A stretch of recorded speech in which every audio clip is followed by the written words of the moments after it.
La vez pasada estábamos hablando de uno de los métodos más utilizados, que es el método de Newton-Raphson. Encontramos con el método de Newton-Raphson, con esta fórmula, que es un método sumamente efectivo y converge muy rápido a la solución. Sin embargo, vimos también que tiene algunas deficiencias. Un problema potencial del método de Newton-Raphson es el cálculo de la raíz, del cálculo de la derivada, perdón, porque se requiere tener la derivada para poder localizar la raíz, como se ve aquí en la fórmula.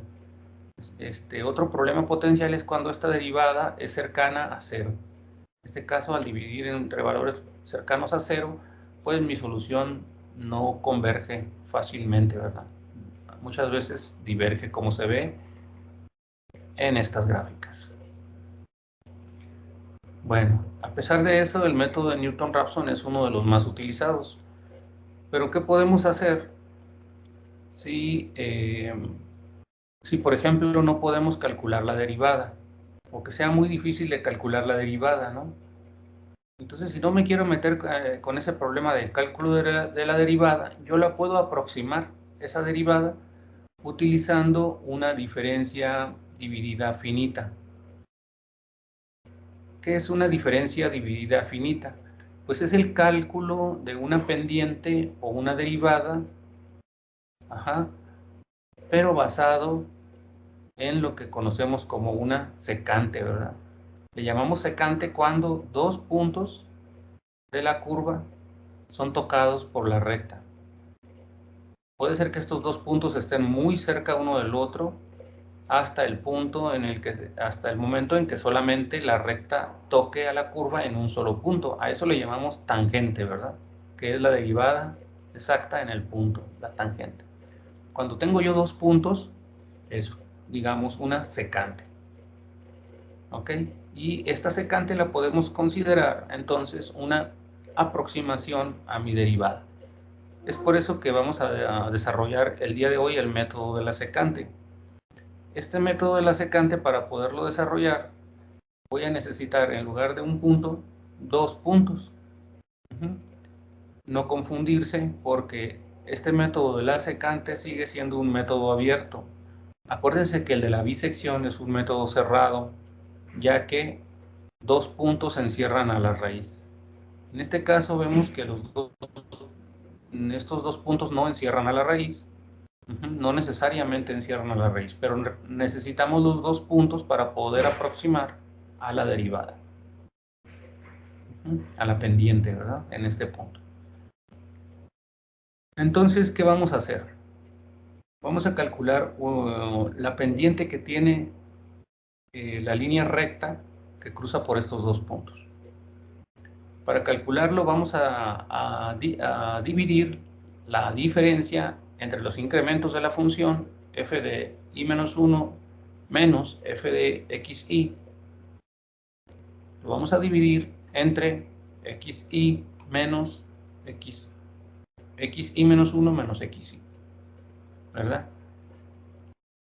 Como sabemos, pues esta es mi definición de pendiente, ¿verdad? Que es el incremento, digamos en y o en la función, sobre el incremento en la variable independiente. Esta es mi definición de derivada.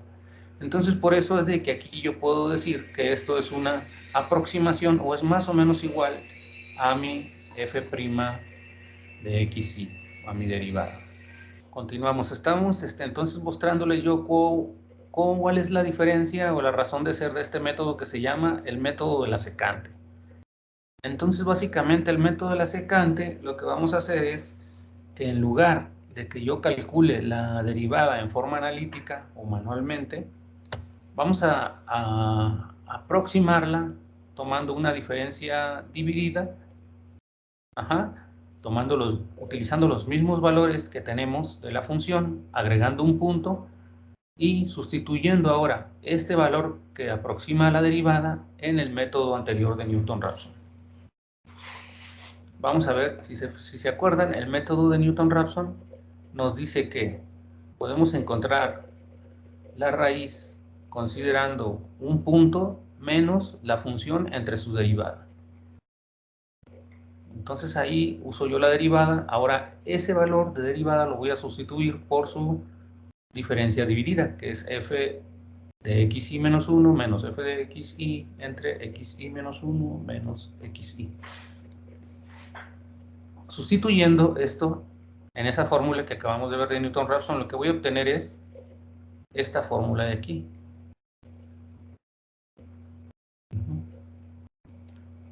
Si ven, aquí está mi diferencia dividida. Aquí está, y lo demás es igual al método de Newton-Raphson.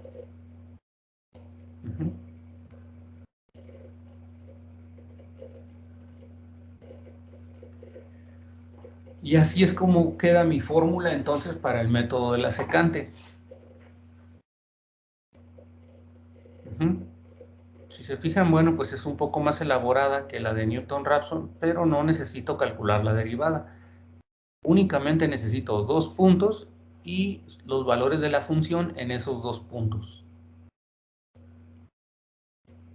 Para ver cómo funciona, a ver qué tan bueno es, vamos a desarrollar entonces un ejemplo. Vamos a resolver el mismo problema que resolvimos la vez anterior, que es el cálculo de la raíz de e a la menos x, comenzando ahora con los valores iniciales 0 y 1.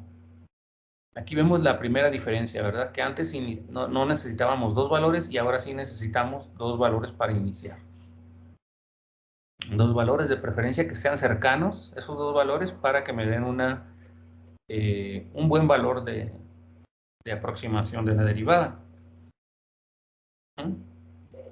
Normalmente pues esto nos lo dan y nosotros vamos a resolver utilizando estos valores iniciales que se nos indican.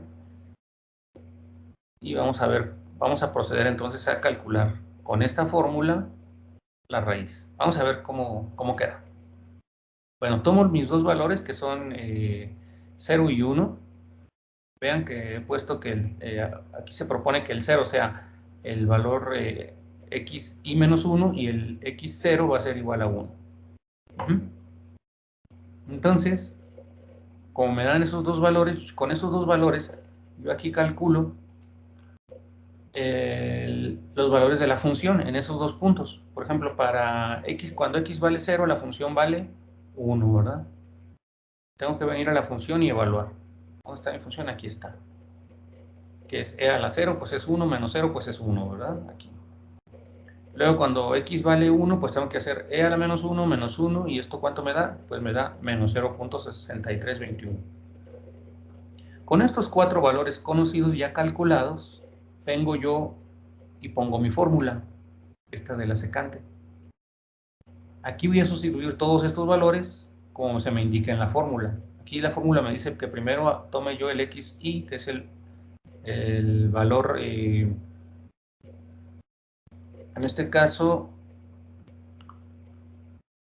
xy va a ser x0, va a ser 1, ¿verdad? Y el xy menos 1 pues va a ser 0. Hay que seguir la fórmula igualito para que no nos equivoquemos. Luego acá arriba dice f de xy, pues es f de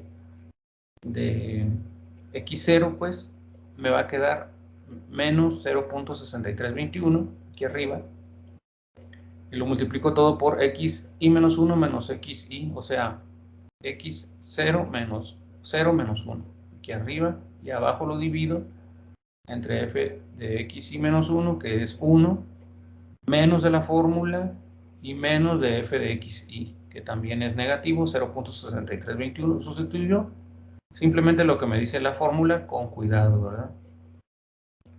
Con cuidado. No nos vayamos a equivocar porque aquí tenemos valor de xy, que es 1. Es x0, está marcado aquí como x0. Vean que xy menos 1 pues sería el valor anterior, ¿no? El valor anterior a x0 pues en este caso es el valor de x menos 1. Y el valor que sigue que sería el xy más 1, que es el que yo voy a calcular. Si estoy en x0, pues el valor que sigue es el x1, ¿verdad? Así, por eso están nombrados así. Entonces es cuestión de seguir al pie de la letra mi fórmula para obtener el primer resultado, que es aquí 0.6127. Esto ya me da un error verdadero de 8%. Este error es basado en el valor real de la raíz, que es conocido en este caso, y se nos está dando aquí. ¿Verdad? Es un valor porcentual, pero error porcentual, pero verdadero, ¿verdad? Porque tiene una T chiquita abajo que quiere decir verdadero. Y ahí termina mi primera iteración. Como yo ya tengo este primer valor calculado, voy a tomar entonces el valor x1 y el x0. Y el que me va a sobrar es el más viejo, digamos el anterior, que sería el x menos 1. Nada más me quedo con los dos más recientes, que son el x1 que acabo de calcular y el anterior, que es x0. Entonces, ahora, ¿cuál sigue de calcular? El x2, ¿no?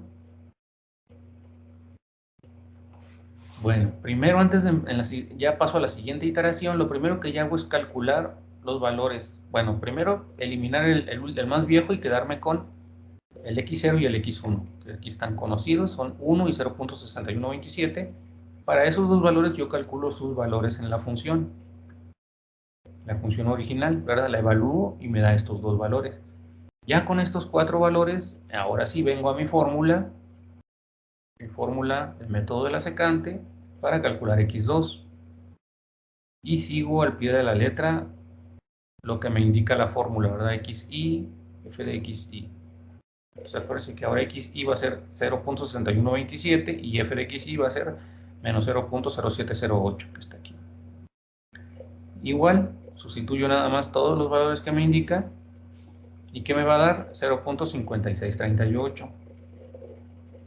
Como ven, ya tengo el x2, ese va a ser x2. Y ya termino aquí esta iteración. Y en la siguiente voy a conservar entonces el valor recién calculado y el inmediatamente anterior, que es el x1, que es 0.6127. Y el más viejo, que es el x0, que es igual a 1, lo desecho. Nada más me quedo entonces con los dos más nuevos, que son 0.6127, 0.6127 y 0.5638. Con este 0.5638 yo lo comparo con el 0.5671, que es el real, y me va a dar un error porcentual verdadero de 0.58%. Si se fijan, ya bajó respecto al error en la iteración anterior. Y así me sigo con la tercera iteración. Ya tengo x1 y x2 y ahora el que voy a calcular va a ser x3.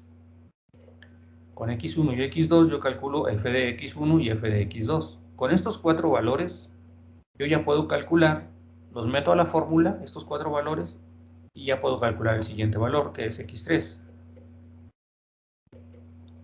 Si lo hacemos aquí, con cuidadito de no equivocarnos en los signos o los valores, me va a dar 0.5671. Si se fijan, ya se va apareciendo cada vez más al resultado real, que es 5671.43, 5671.7. Bueno, ahí hay un pequeña diferencia, que es un error aquí calculado de 0.0048%.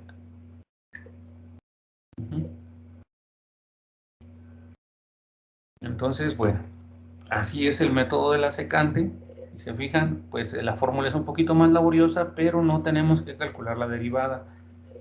Converge tal vez un poquito más lento que el de Newton-Raphson, tal vez un poquito más lento, pero también nos evita el problema de tener que calcular la derivada. Entonces, queda para ustedes calcular una cuarta iteración. Calculen aquí ahorita que expliquemos estos detalles. Calculan ustedes, por favor, la cuarta iteración como ejercicio, que sería tomar x2 y x3 para calcular x4. Les tiene que dar un error casi ya de 0. Y entonces van a ver y comprobar ustedes que están haciéndolo bien. Para la cuarta iteración, obviamente vamos a buscar x4, tomando en cuenta x2 y x3. Y vamos a saber que vamos bien cuando el error tiene que disminuir, ¿verdad? Tiene que ser mucho más bajo que este. Casi 0 ya. Bueno, ese sería un ejercicio para ahorita. Y para entregar sería programar el método de la secante para este ejemplo.